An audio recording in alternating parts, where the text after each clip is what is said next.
this is the road I was looking for anyway. There's the Mine Lookout Museum. That's kind of where we wanted to go.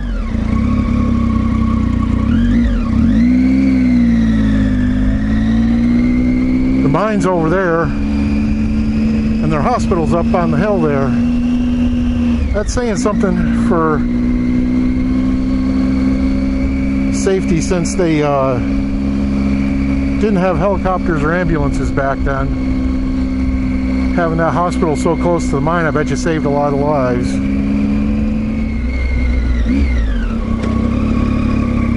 Looks like Freeport-McMoran has taken over the site here. I believe this is the mine overlook.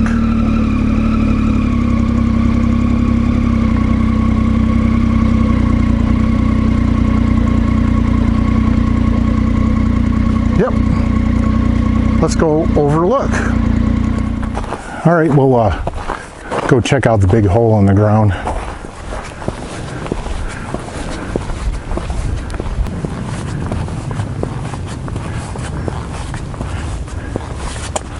See if I can stick you guys through to get an unobstructed view.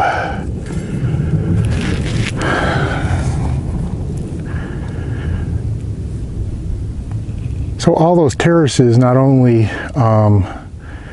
held the bankings up, but it provided a roadway to get down to the bottom. From where we stand to the bottom, where that incredibly blue lake is, from the mineral deposits, is about 906 feet, if I'm not mistaken. And this area would have started out like a hill across the way, and they just chased that ore all the way down to the bottom. And judging by the color of the lake, it would have been copper. Well, that was a fun trip. They had a bunch of pictures of the mine on the inside, which probably wouldn't have translated well to video, but I highly recommend the overlook and stop in and see a miner that used to work here, and some pictures of what it was like here. One correction, all of these terraces that you see out there weren't for trucks, as I was assuming. It was for rail. They actually had a railroad with 300 miles of track that would go all the way down to the bottom, come all the way back up, and bring the ore out to the smelter that was on site.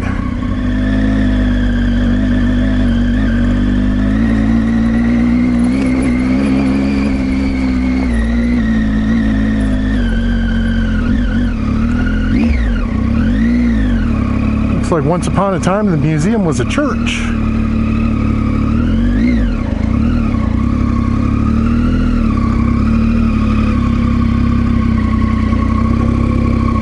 So we're at the Ajo Mining Museum, and as I surmised, this was once a church. It was built in 1941, and it was part of Indiantown, which I will explain in a moment. But we are right on the side of the pit, and I'll swing you around here in a second. So as I said, this is the church from Indiantown. It was built by a priest to serve the Native American community. This side was the church. There was a rectory in between, and then this building on the side here was the school. Burnt down in 1943, and it was rebuilt in 45 by another priest who came through and decided to serve the community. Ore carts that you see around are just miscellaneous ore carts. These are ore cars that went down into the Conelia pit mine, or New Conelia pit mine. So these would carry the ore back up. They would bring it over to the on-site smelter. They would melt it down. That anode that we saw over at the overlook was actually a steel plate, and the reason why they call it anode is they would take the copper wash. Once they broke down the ore and chemically drove all the copper out of it, it would be adhered electrically to the steel plates. It would be shipped to different factories and used as copper to make shells and copper wire and whatnot.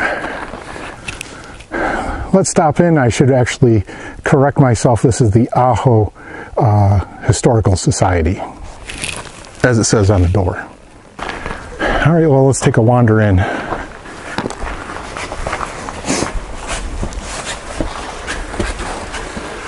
Well, the first stop on our little tour is the Ajo Copper News, and this was the hand press that was downtown. It's all hand set. You can see all the little letters. This is for cardstock. You put your cardstock on there, and you put your letters in here, ink it up, and now this is a collection of tools, some mining and some not mining. And a lot of these were made in the shops, right on site here.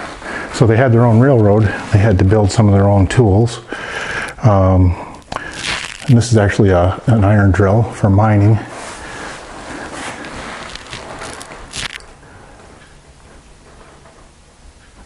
Different blacksmith tongs.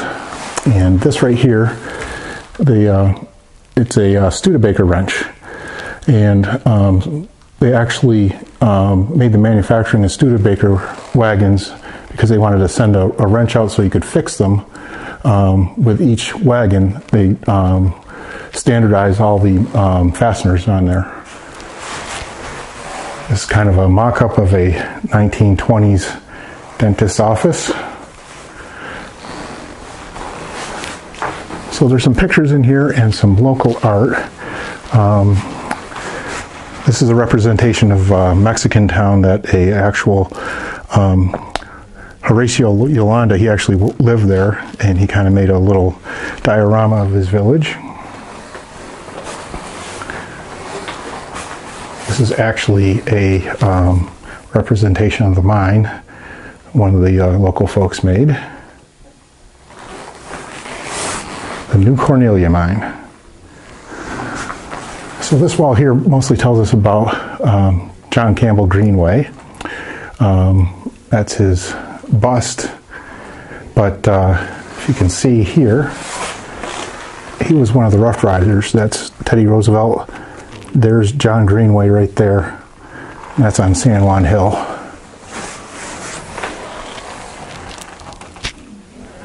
He was a mining engineer, a very intelligent man, and very involved, both him and his wife, in Arizona history. So some of the early mining happened in the 1600s, 1700s by the local Native Americans, and I think it was called the Bat Hole Mine, which drew people here. The Native Americans used what's called chicken ladders, and this is an actual chicken ladder from the period. If you look at the piece of wood, there's steps cut into them, and you would actually put your feet on the steps to climb up and down the mine. This is a diorama or a model of the mining process that one of the people who worked in the smelter actually put together himself. And this is actually the process. They don't just crush up rock, melt it down, and send it off. It's actually chemically treated so that the purest copper comes out, and then it's sent along. So it was quite a process. Well, that's it for the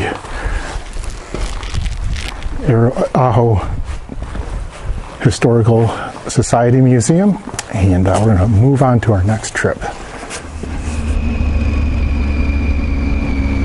All right, out of Ajo, and we're going to go on a scenic loop near the Organ Pipe National Monument.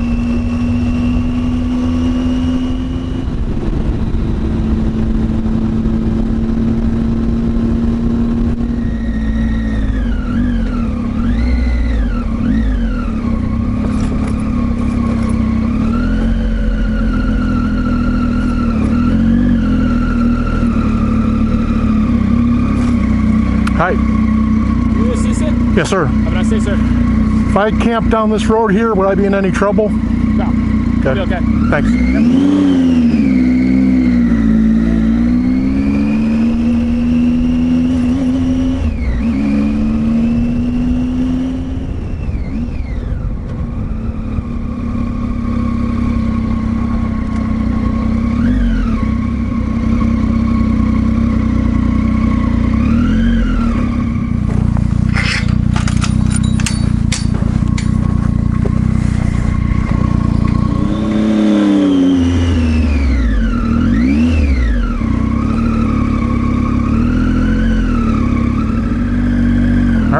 made it through the gate.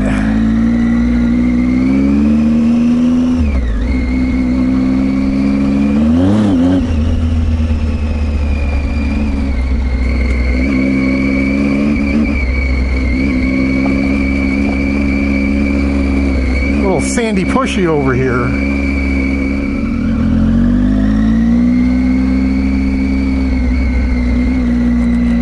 Oh, we're not terrible far away from a U.S. Customs and Border Patrol checkpoint. So while anything's dangerous, I think I'm probably in the best position I could be in.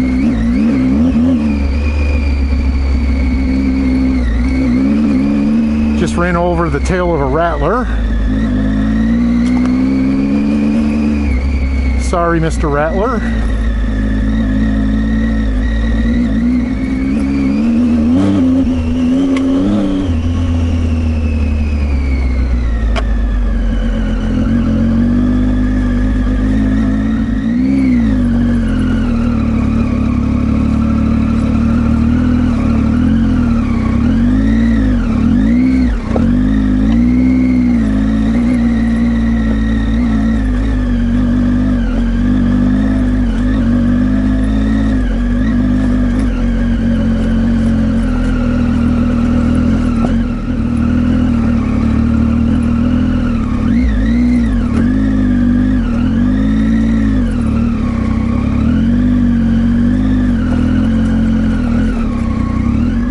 Well, I think we got us a spot, just as long as they stay away from the jumping choya over there.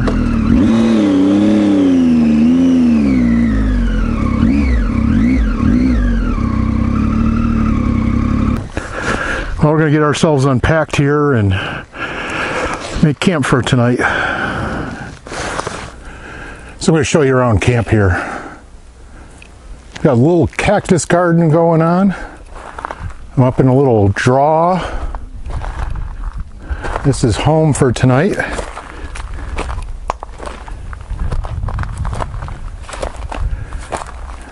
Got my Kelty, got my Hoya Joya chair. I'm not going to do a fire. I do have jumping choya right next to camp and regular choya. So what I want to show you a few things around camp here is I talk about ocotillos and they leaf out. Now I've showed you the ones when they have the orange blossoms on them, but this is actually the leaves that they sprout every time it rains. And there's thorns right behind them. Normally they just look like sticks sticking out of the ground, sort of like that one right there. That one's dead. Of course, we've got our giant saguaros. Big patch of giant saguaros.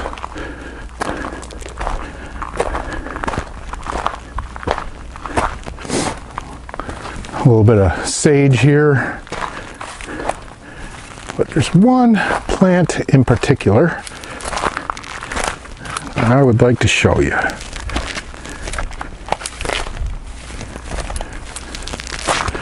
Well, I'm looking out for snakes. Snakes this time of year are pretty dumb. They're getting ready to hibernate, and they like to strike at anything that walks by.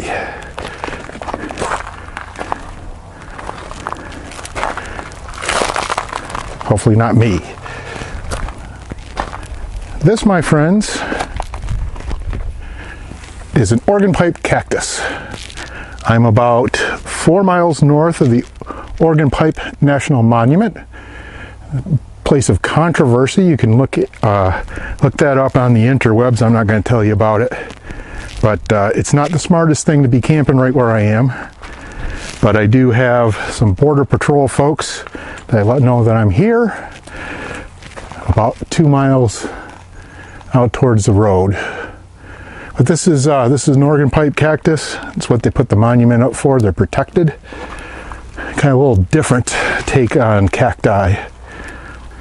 The panorama around here is just absolutely gorgeous.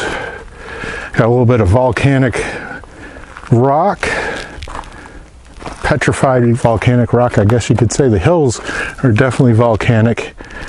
The ones at the next mountain range, those are in the National Monument, and I believe those are basalt, part of a part of a volcanic formation. Now there's a near perfect saguaro. So nice. They just go right up the hill. Let's head back to camp.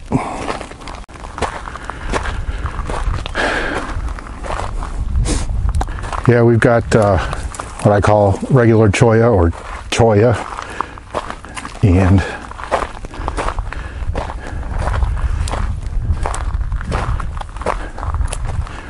this is called jumping cholla. The ends fall off and end up on the ground like this, and I swear, that's why they're called jumping cholla, because a lot of other people do. These actually jump. They're a motorcyclist's nemesis. They will get on your back tire and absolutely get flung all over the place. And the only way you can get them out is with a pair of needle nose pliers. Carry a set on both bikes just for that reason. So I'm going to attempt to get rehydrated and start cooking dinner in a little bit here. And when I do that, I'll invite you guys back. Well, folks, we got our 5-star room all set up. This is my first time out with this Kelty Solita 1. I'll show you inside. Should be nice and comfy.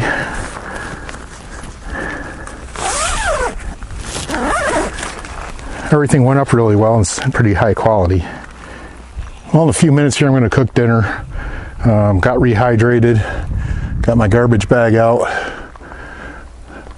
What's really cool, I've been looking around at these hills, and over in this corner of the draw are little caves, like little volcanic caves up there. There's probably about 20 of them. They look like eyes in the hills, so the hills have eyes. Hopefully not tonight. This can be a little dangerous area. Well, the no-seams are out just in time for dinner. We got 16 ounces of boiling water set to go. We have a little lasagna with meat sauce. So nothing special for dinner tonight. Like I said, it's a mountain house little lasagna and meat. That's kind of what it looks like. Nothing gourmet. I'm going to sit down and chow and eat up, get some repast, get the light on, and start heading to the sleeping bag. So the sun's almost down, which doesn't make for very good camera work. So probably another 45 minutes or an hour, I'm gonna hit the good old sleeping bag, and we'll see you guys in the morning. Well, we've picked up, had breakfast, and now we are on our way.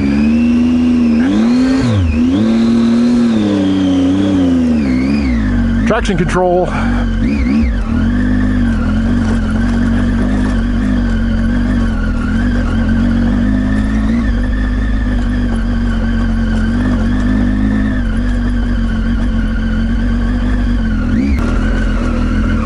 Had an excellent night last night.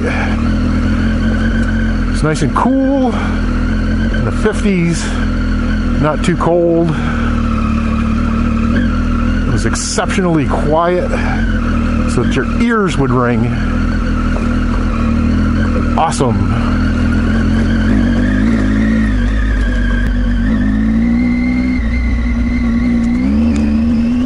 Well, I appreciate you watching. Please comment, subscribe, like, and share. Adios.